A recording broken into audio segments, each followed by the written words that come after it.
Yeah, I mean, organizing events, it's a very complex thing, and lots of work is involved, lots of stakeholders can be involved, and it's really easy to get it wrong. At the same time, it can be so rewarding if things go well. And as Jan mentioned, we have done a few events of ourselves in the past. We have been talking to many B2B marketeers, to many event professionals, and all of those insights and tips we try to bundle in this corporate event planning checklist, which, by the way, you will receive a copy at the end of or after the webinar. Now, the idea is that I'm not going to go through all of the nitty-gritty details of the checklist in this presentation, but I just want to go through the structure of it and highlight some of the things I find maybe most inspiring, most relevant, most interesting. And the idea is that you get, well, at least one idea out of this that might help you to improve your ROI. So let's get started there, and maybe before going into the checklist itself, I just have a few words about ROI, because if you want to improve your ROI, obviously it has two sides of the equation. It has the investment part, return part.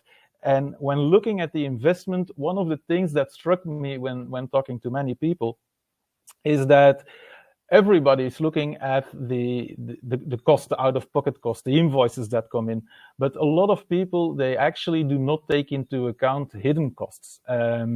And hidden costs, I'm talking like the opportunity costs for the marketing crew that is spending lots of time on maybe repetitive administrative work, rather than focusing on more strategical tasks, or if the sales crew is involved in the invitation process, all of the time they are spending in inviting customers, following up on it. That's all time they are not selling. And then there is also the waste. I mean, if you look at hospitality, and I'm sure that COVID probably changed those numbers a bit in the meantime, but before COVID, 30% of no-shows on hospitality B2B events, that was not an exception. Now, 30% of empty seats, that not only is just simply a waste of money, but also that are all seats that could have been filled with prospects that want to buy your product. So definitely think beyond the invoices when looking at the investment side of your ROI. But also, enough about that, let's look at the return part there. Obviously, it is key to look at your objectives and your goals and define them up front. Now, if you want to define your goals and objectives up front, that is actually going to help you and define the rest of your strategy.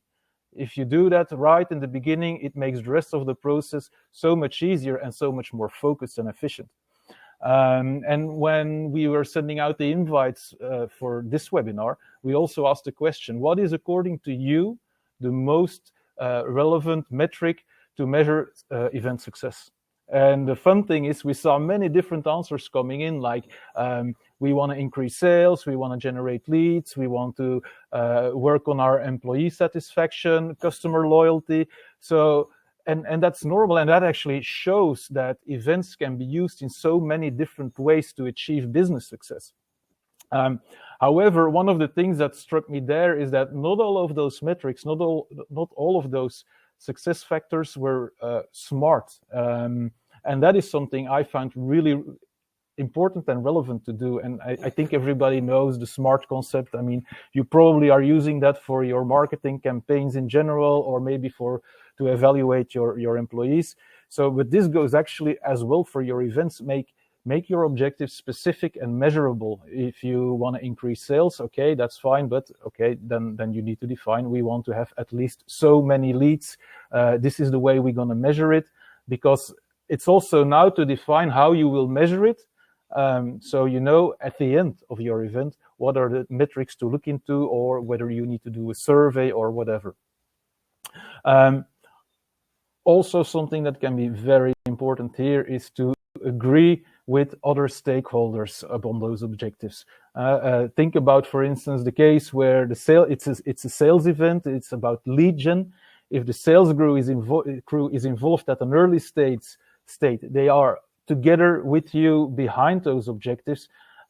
it's much more likely your event will be successful rather than when you have a crew that is, well, they're not going to feel motivated if they don't believe in the objectives that are set. Now, of course, at InviteDesk, we always say that when you get the right content and the right guests together, that is when event magic happens. And actually, the moment you have defined your objectives and your goals, that's the moment you also can start distilling, well, your ideal guests and your ideal content in order to reach those objectives. And maybe defining them, that's one thing.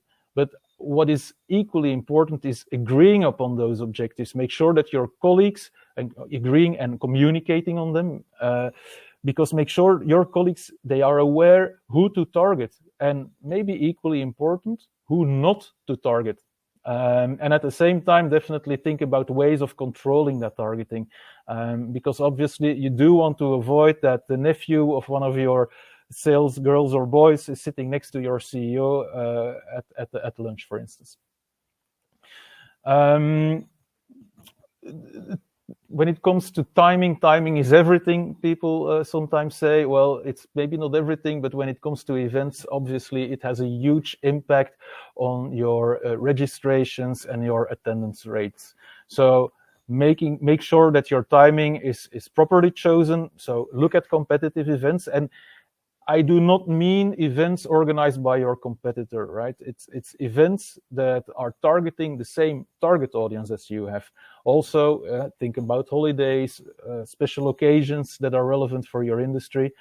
And if you're new to the business, imagine, or you're approaching a new target market and you don't know what would be the best timing, well, ask. That it's very simple. Just ask your audience. And one easy way of doing that, I find always a very interesting moment, an interesting touch point to get information from your guests. That is the moment that they are declining an invitation. Because when they are saying, I won't join you for this or that event, well, actually, there is a reason behind, and I want to know that reason. Is it because of the timing? Is it because of the content? That is very useful to reuse that information afterwards. Also, well, we just heard there is an urge to bang. So when thinking about your timing, agendas are filling up rapidly. So think about your timing early, and not only you need to do that for your to define the time slot, but also for your location. If you want to use or find that location that you want to use to make an impression, they are going to be fully booked probably in the following weeks, months to come. So be there early. And when talking about location, I'm not going to discuss the obvious here, but when you're talking about hybrid, I think Joris mentioned this, think about what you will do, for instance, during the break in your virtual location, right? You have a break, people are having lunch, they are enjoying a drink. In the virtual location, do you just have a black screen, or do you have something that is more entertaining? Do you interview some of the guests or take a look behind the screens? That are all things you could do, but make sure that also in the hybrid case, your virtual location is taken care of as well and is entertaining and attractive for your audience.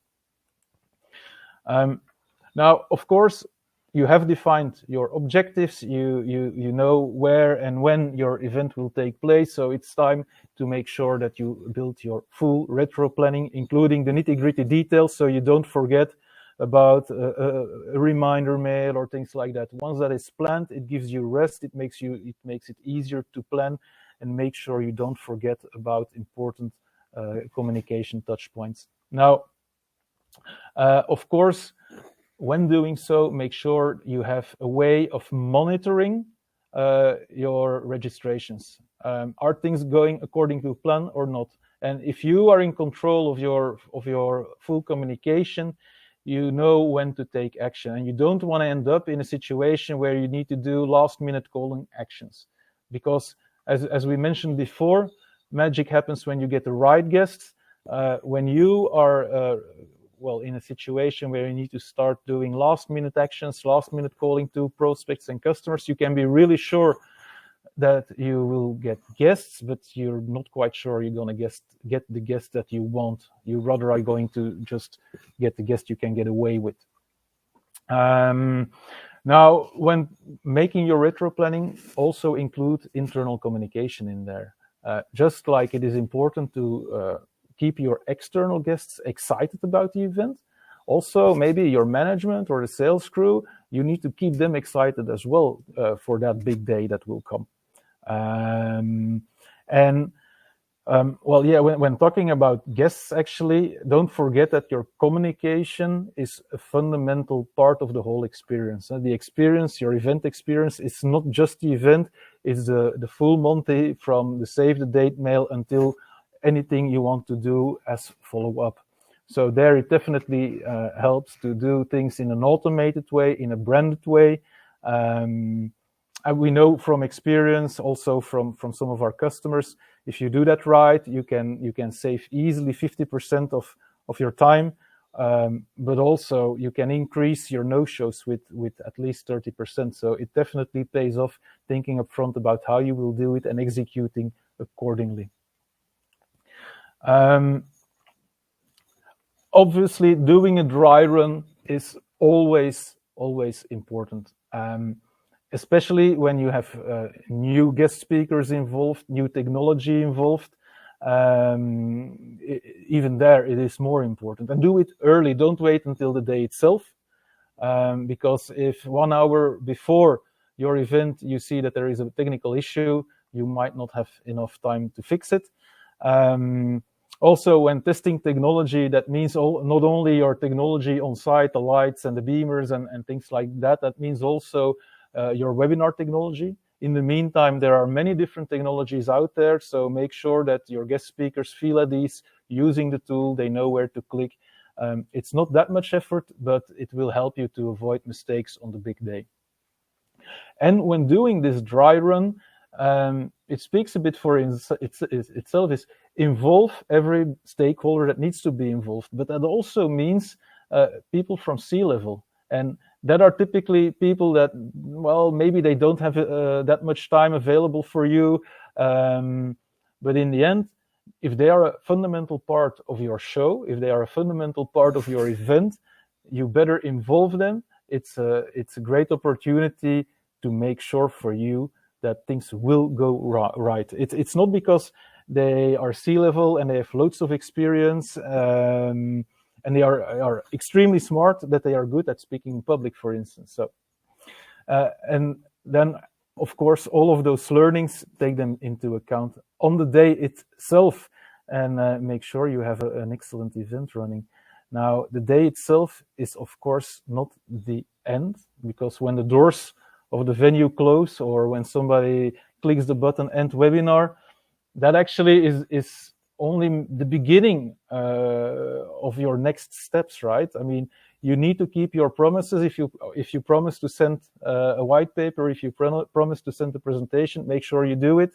It's a very easy way to extend the event experience by also sending around videos, making them available afterwards, like Joris mentioned. But also what is so important there is to make sure that sales follows up.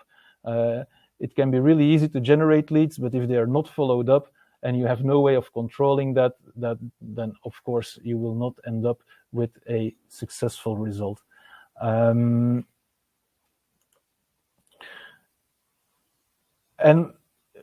at the end, we are all so busy. We're often jumping from one project to the next that we sometimes forget to look back. The evaluation phase, just do it. Measure it against the objectives you have set.